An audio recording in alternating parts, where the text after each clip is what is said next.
It's a plum-pleasing pleasure as well as a privilege. Yes, and back at you, sir. And to all of us that get to be with you today, thank you for being on the Pamela Show. Hey, John! Hello, Pamela. Great to be here. Super excited. How are you doing? Oh, it is so exciting. Well, everybody, this is John Tallarico.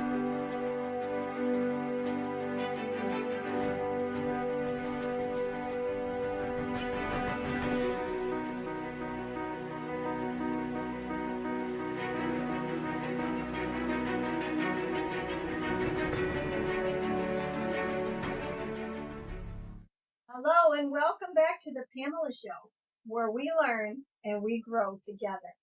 Today, you are so blessed to be back for part 2 of Stephon Leary's interview. This has been absolutely amazing. And last week, we ended on this high note about purpose and surrendering to your purpose and watching heaven go to work on your behalf. And this week, Stephon is going to start out with us discussing what real love looks like, and feels like, and tastes like, and experiences is like. He is going to dive in there and he's going to start with family relations and share how when you let God be the compass in your life, he will always point you to due north. So buckle up, make sure you got your paper and pen so you can write down all those gold nuggets, and let's go on with the show. Let's call him in. Come on, Stephon. Come back for more.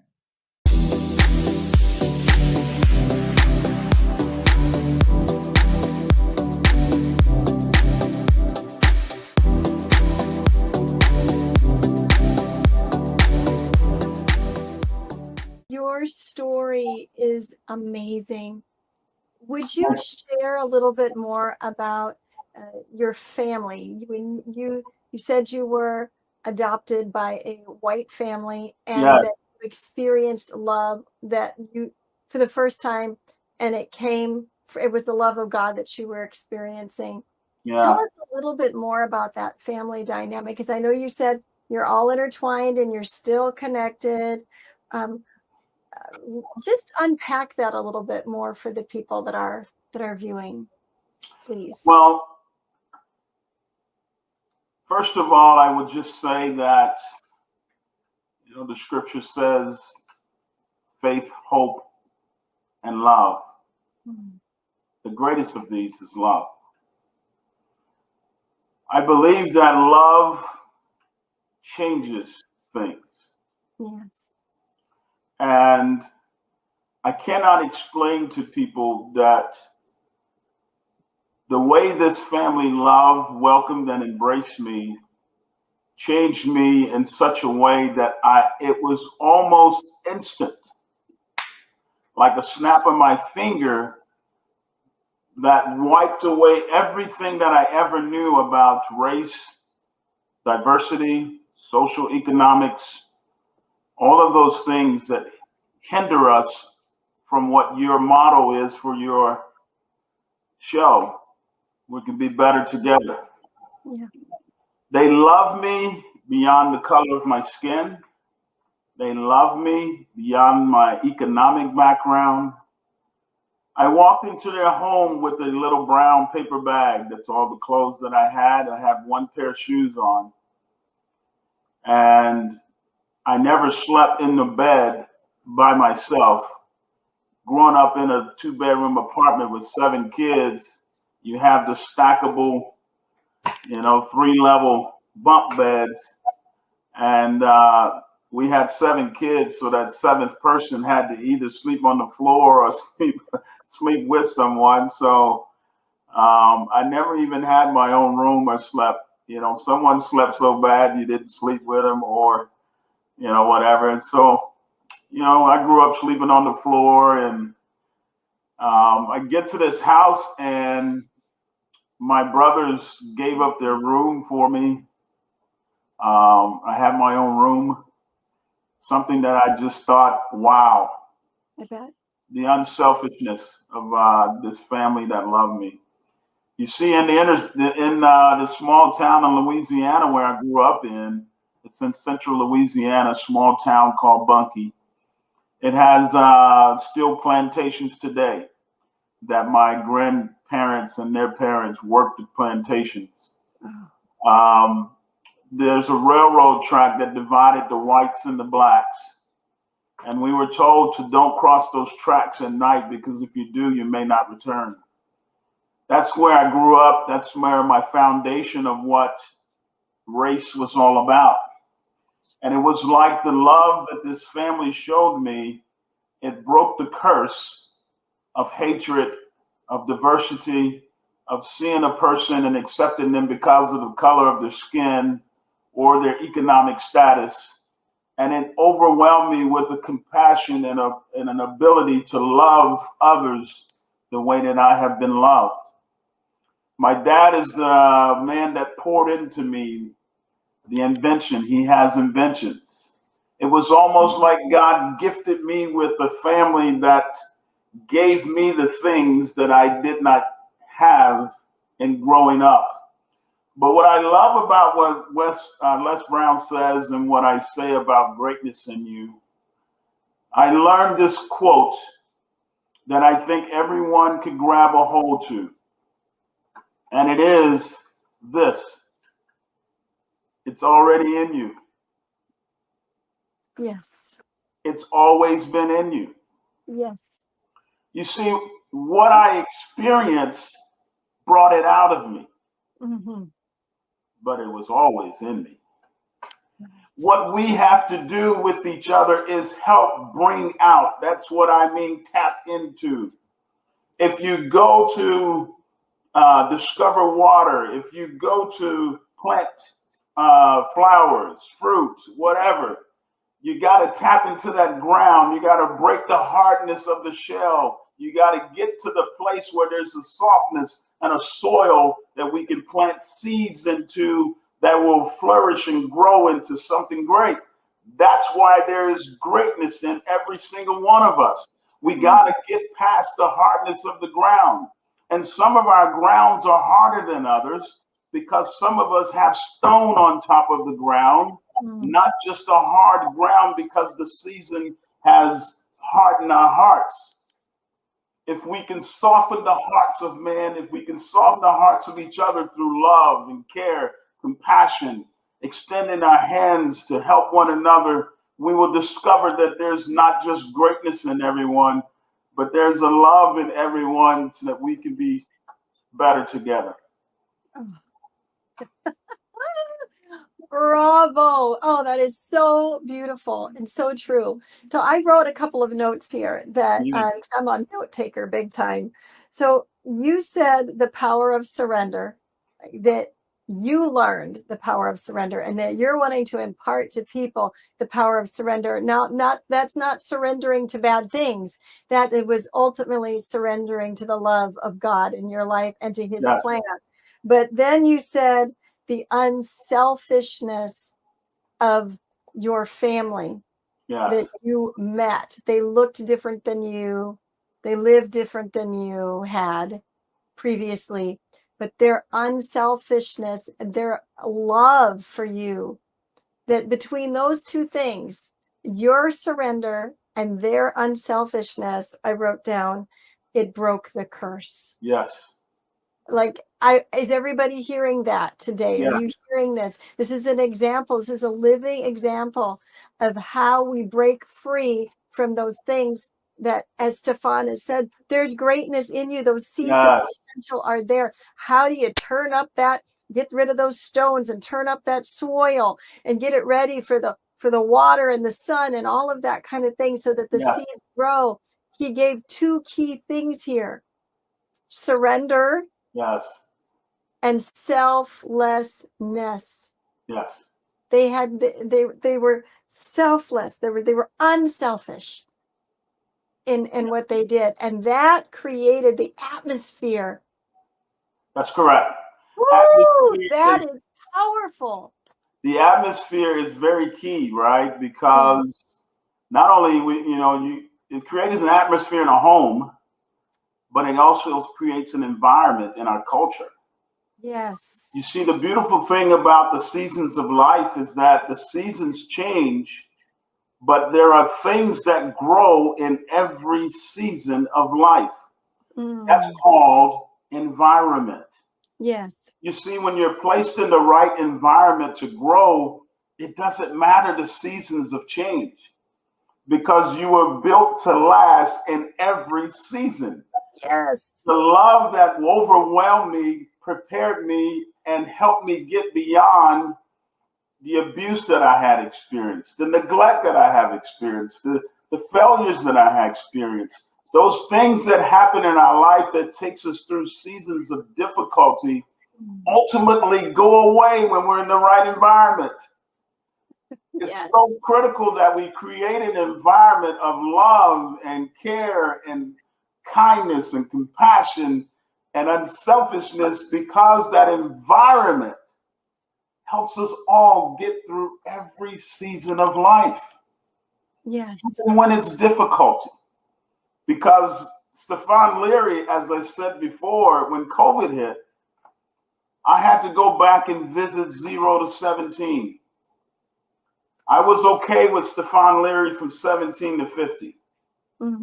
0 to 17 presented some issues in my life that had cost me marriages, jobs, perhaps other opportunities. They cost me because I didn't know me. Right. I only knew a part of me. And so now my journey in life is discovering me. One of the things that I will encourage everyone today is this: the greatest commandment in the scriptures, I believe, has been misinterpreted, not intentionally, but because we have been afraid to tell people that it's okay to love yourself. Preach it. You see, the greatest commandment says to love the Lord your God with all your heart, with all your soul, with all your might, and all your strength. And everybody gets that part. Every preacher tells you that. Every teacher tells you that. Every parent tells you that. Every coach tells you that. Every trainer tells you that. But when the seasons of life come and you don't feel like loving, or you feel like you can't love the Lord your God, it goes to step 2 and step 3. There are 3 parts of that scripture, not 2. There's a wonderful song that's out today. It says it's real simple: love God and love people. Yes. And I love the song, but I say, man, we're missing it, because you can't love people according to that verse until you love yourself. It says, love the Lord your God with all your heart, with all your soul, with all your might, and all your strength, and love thy neighbor, and love them as you love yourself. What many people are missing in their lives, Pamela, is that we don't love ourselves in the conditions that we're in because of the seasons that we're in and the rough seasons we've been through. Sure. So all of the pain, the hurt, the fears, the failures, the agonies, the defeats, the abuse, the neglect, the rejections, all of that has put us or caused us to go through a season in our life where we don't love us. And Stephon Leary went through that season. And I just recently, this is very recent, Pamela, I went and ran to my parents. I ran to my parents and I said, I got something to tell you. I got something to tell you. And I said, I heard this unbelievable service. It was from Stephen Furtick, and it says, it's always been in you. And what God showed me was, love has always been in me. But my family brought that love out of you. But guess what happened to Stephon Leary, Pamela? Stephon Leary went through a divorce. Stephon Leary was asked to leave a job because of false accusations. Stephon Leary buried that love that saved him. And I ran to my parents and I said, hey, God showed me I buried the very thing that saved me. Mm. It was love that saved me. It was love that changed me. And it is love that I need to continue to do, to accept, to love, and be loved. And so the past few years of going through my rough season, I buried love. And God has brought it back out of me again. And now I'm writing books and speaking to perhaps help somebody else who has gone through a difficult season and have lost themselves. And you and I have talked about my second book that's coming out, The Elevated Soul. I compare it to the Lion King cub Simba, where something difficult happened to him in his life. He lost his father. And he had a Lion King, Lying, named Scar, who told him, run away, Simba, and never return. You see, that's what happens in our life. Right. We go through difficult times in our life, and there's an enemy. There's an enemy in our voice, a liar, a Lion King, who's telling you to run away from who you are. And like the lion cub Simba, we run. We run to a far off place to where we don't even know who we are. True. Simba ran, and he's a lion. He's supposed to be king in the jungle and eat everything in the jungle. And he runs to a place where people are telling him what to eat. That's what happens to us. We run to a place where we don't even know who we are, that other things start to control us. Drugs, people, alcohol. Those things start to control us to where we lose sight of who we really are. Wow. Yep. And it's not until the great monkey Rafiki enters the movie and he tells Simba, I know who you are. Simba says, you do? He said, I know your father. Simba say, yeah, but he's dead. And he says these most powerful words that everyone needs to hear. He's alive. I'll show you. And he takes Simba down to the brook, where Simba gets to look in this water, and Simba looks in the water and he sees this reflection of himself. And he says, that's just my reflection. And that's what happens to us. Right.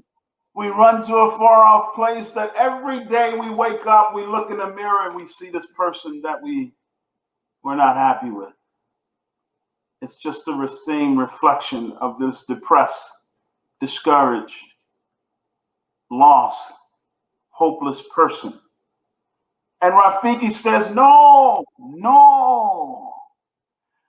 look harder. And Simba looks harder. And as you said in the beginning, and as I said, he says, you see, he lives in you. Yes. Simba looks into the water in that movie, that wonderful movie, and he sees the reflection of his father, and he comes to himself because his father appears in the skies and says, Simba, oh, Simba, you have so forgotten me that you've forgotten yourself. Remember who you are. Yes. You are the son of a king. Remember who you are. So no matter what happens in our lives, Pamela, no matter what we go through, the key is to know and understand he lives in you. Yes. Remember who you are. Remember you are a son and daughter of the King. And he has great purpose in your life. No matter what you've been through, no matter what battle you face, no matter what situation you find yourself in, he has a purpose and a plan for your life. And Rafiki tells him one of the last greatest lessons we all can learn in our life. He tells him, oh my, was that the wind? And Simba says, I don't know. You see, Rafiki was telling him about the seasons of life. Yes. The wind blows and blows. Things happen in life. And he hits Simba on the head. And Simba says, ouch, that hurt. And Rafiki tells him the lesson that we all can learn. He said, oh yeah, the past does hurt. Mm-hmm. But you can either learn from it or you can run from it. Wow. And he swings at Simba again and he ducks. And he learned from it and he ran back to his purpose. Ooh. Oh my God. I have never, until I met you, seen or experienced Lion King in that like third dimensional. The Elevated Soul, you are more than what you see. That book is coming out, published by TBN. It'll be all over the networks. I cannot wait to get that book into people's hands. You are more than what you see. It is Christ that lives in you. That is the hope of glory. Absolutely. Oh my gosh, Stephon, thank you for empowering us. You're welcome. And there's so much, so rich. I came in on a good vibration and in a good spirit, but I tell you right now, like my feet are, up there somewhere. And don't pull me down. I don't want to come down. I'm going to carry this through the rest keep floating, keep floating, keep rising, keep rising. Right on. Thank you so much for sharing your heart. Thank you for the opportunity. It's been a pleasure. It has been a pleasure. Thank you so much. Thank you. Thank you to everyone who has tuned in today. I'm sure that you're floating way up there with me, right? Yeah. This has been amazing. I would like to ask you to do a favor for Stephon and I. Isn't his message today, his talk, his story, his gold nuggets that he dropped one after one, like bombs? Aren't they amazing? And shouldn't the world hear them? And it's really easy to get the world to hear them. If you're watching this right now, which obviously you are, there's a little button that says share. That's all you need to do is click that. You can send it to a friend, to a family member. You can post it on social media. You can tell somebody, download the Exposure app, and you need to tune in Thursday nights, 7 p.m. Eastern time, and hear these stories. I'm asking you to please do us a huge favor and share this knowledge. Share this episode because the world needs to hear it. We're all saying we want the world to be a better place, but it's only going to be a better place as each one of us affect the world that we're in. This is the way we can do it together. So help us spread this message. And I thank you in advance for doing that. Yes. I also want to thank you for being here today. And I want to remind you that you do have a purpose by design, not by default. That's right. Thank you for joining the Pamela Show, where we learn and grow together. Now get out there and be the salt and the light everywhere you go. Thanks. See you next time. Ascend Above the Crowd is the newest course by Pamela Hinkle. Ascend is a self-paced email course that will come directly to your inbox and will change your mindset and your life. Each week, you will receive lessons, resources, challenges, and journal writings that will help you discover your purpose by design. It's your time to ascend above the crowd. To learn more about Ascend, go to www.purposewithpamela.com/ascend. Oh my goodness, I am ready to go watch Lion King. How about you?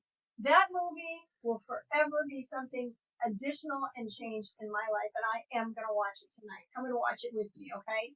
Now listen, I love the words that Stephon uses. He's closing things down tonight. Remember who you are, and remember whose you are, and that you're not here on accident. You're here on purpose. In fact, as Mr. Les Brown says, you're a masterpiece because you're part of a master. So it's time now for you to take all of this wonderful storytelling, all this encouragement, and to just hone it in on the inside and let it bubble up and out. And let your light so shine that all men can see. Let all that has been deposited in you be withdrawn out of you for such a time as this. Thank you, Stephon Leary, for being here and making a difference in my life and sharing your story with all of us. Now, everybody here, this statement should mean more to you after tonight than ever before. You are here on purpose, with a purpose, by design and not by default. Go out and be the salt and the light everywhere you go. Thanks for joining me tonight. See you next week.